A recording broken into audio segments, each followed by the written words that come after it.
Assalamualaikum warahmatullahi wabarakatuh. Perkenalkan, nama saya Muhammad Syafiq Izzi. NIM saya 230505554.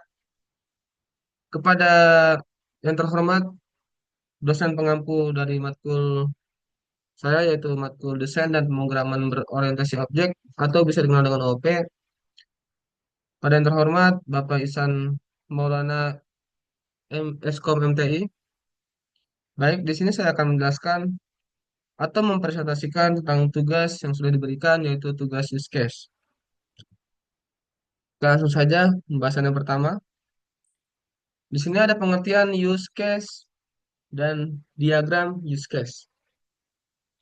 Oke, apa sih itu use case? Use case ini bisa disebut interaksi antara pengguna atau aktor gitu ya, dan sistem untuk mencapai tujuan tertentu. Contoh, contohnya kita meminjam buku dalam sistem perpustakaan. Selanjutnya ada diagram use case. Diagram use case itu ialah visualisasi grafis yang menunjukkan aktor, use case, dan hubungan antara keduanya. Apa sih tujuannya itu? Tujuan dari dibuatnya si diagram use case ini, yaitu untuk membantu memahami fungsionalitas sistem secara intuitif. Begitulah ya. Oke,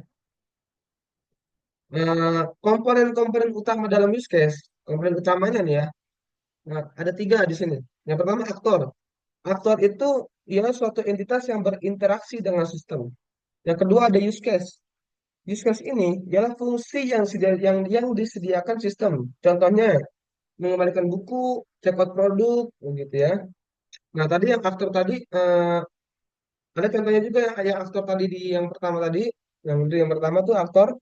Contohnya itu yaitu manusia, sistem lain, atau perangkat. Nah, contohnya itu pustakawan, pustakawan sama pelanggan lah bisa lah. Ya. Oke, langsung ke pembahasan selanjutnya yaitu manfaat use case dalam pengembangan perangkat lunak gitu. Jadi use case ini sangat membantu gitu loh untuk memahami kebutuhan pengguna. Ya, gitu. Yang kedua, use case ini memudahkan komunikasi antara pengembang dan klien. Jadi use case ini bisa disebut dalam pengembangan perangkat lunak itu ada manfaatnya lah gitu ya. Jadi untuk memudahkan komunikasi salah satunya. Oke, yang pertama manfaat use case itu ada pemahaman kebutuhan. Nah, pemahaman kebutuhan ini yaitu menjelaskan kebutuhan pengguna dengan jelas. Yang kedua, ada komunikasi efektif. Komunikasi efektif ini yaitu eh,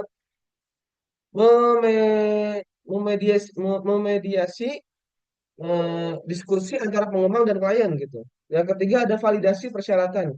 Nah, validasi persyaratan ini yaitu untuk memastikan sistem itu untuk memenuhi kebutuhan sebelum pengembangan begitu. Oke, langsung kita ke contohnya ya. Di sini ada contoh use case. Yang pertama, saya memberikan contoh sistem perpustakaan. Di sini ada aktornya. Aktornya yaitu pertama pustakawan dan anggota perpustakaan. Nah, use case-nya apa aja sih? Use case-nya ada tiga. Peminjaman buku, pengembalian buku, dan pencarian buku. Begitu. Selanjutnya, saya akan memberikan contoh use case yang kedua yaitu sistem e-commerce. Nah, aktornya ini itu pelanggan dan admin. Nah, gitu. Use case-nya itu membeli produk dan mengolah produk begitu. Nah, bisnisnya lagi bisa disebut ada tiga sih ya kalau dalam e-commerce ya.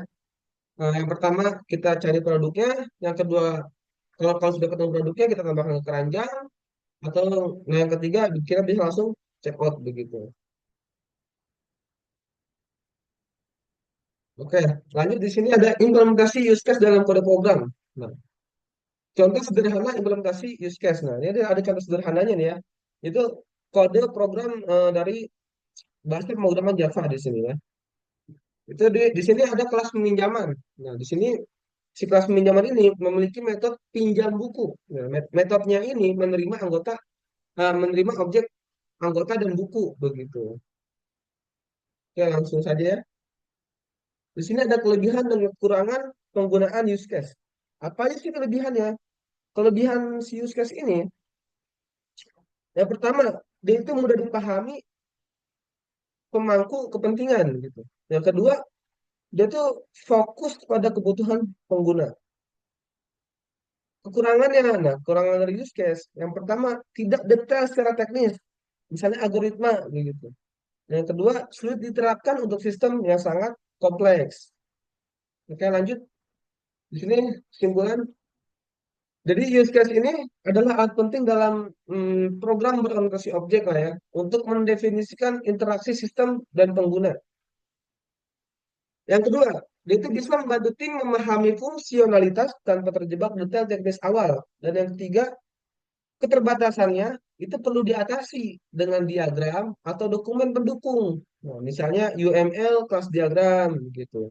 Nah, untuk membuat diagram use case, kita bisa menggunakan salah satu web ya, yaitu draw.io. Nah, di situ kita bisa membuat diagram use case tersebut. Oke, mungkin cukup sekian presentasi saya kali ini. Kurang dan lebihnya mohon maaf. Assalamualaikum warahmatullahi wabarakatuh.